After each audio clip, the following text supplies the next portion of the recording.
Abram and Lot. Abram was very rich in animals, silver and gold, and Lot, his brother's son, who was travelling with him, was also very rich, having flocks and herds and tents. Remember that Abram had been called to come out from the land in which he lived, Ur and Haran, and to make a journey to a land that he didn't know exactly where it was, and that land was Canaan, or Israel. And now they've got to the land, but they find that the land is not able to support them all, because they've got so many animals, and in those days it was really important to be able to get water to give to all your animals, and that's why it was difficult for two men who had lots and lots of animals to live together. The land wasn't able to support them all. They just couldn't live together in one place. And then there were arguments between the men of Abram and the men of Lot, the men who looked after the cattle. There were also Canaanites and Perizzites who were living off the same land. And so Abram said to Lot, "Let there be no argument between you and me, nor between your men and my men, for we are brothers. Isn't the whole land before you?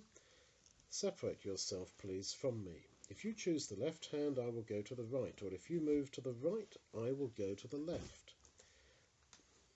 Lot lifted up his eyes and looked out over the whole plain of Jordan, and saw how well the land was watered everywhere.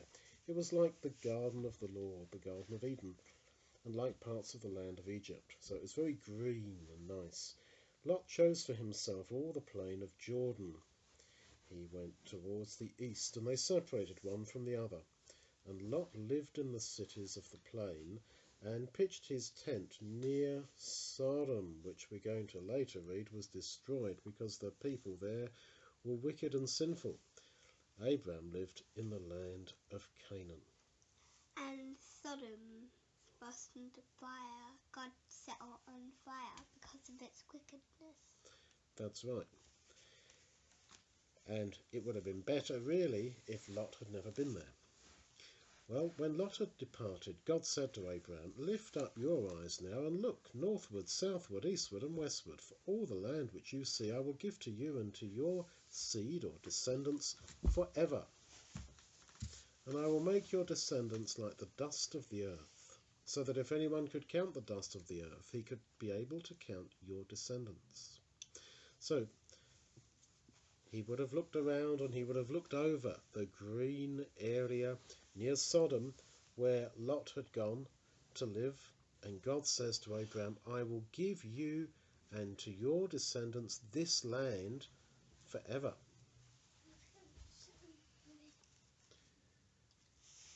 And he would have looked here and there, Lot, and think, what's best for my animals? He would have looked at the mountains and thought, no, those are too bad.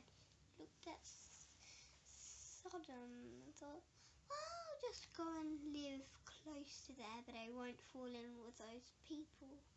But he did in the end, because we're going to read that Lot eventually ended up living not in a tent, but living right inside Sodom.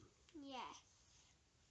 So once you start to look towards the things of the world and what seems nice and attractive, then unfortunately you'll end up in more problems.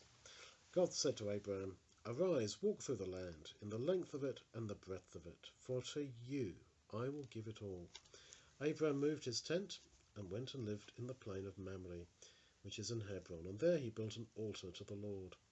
Soon afterward there was war in the land, and Lot and all that he had was captured and taken from Sodom. Abraham went to rescue Lot and his goods and his people and restored them.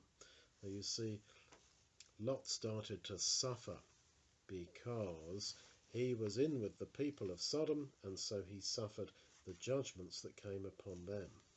And that's what's going to happen to us unless we make a separation between us and this world.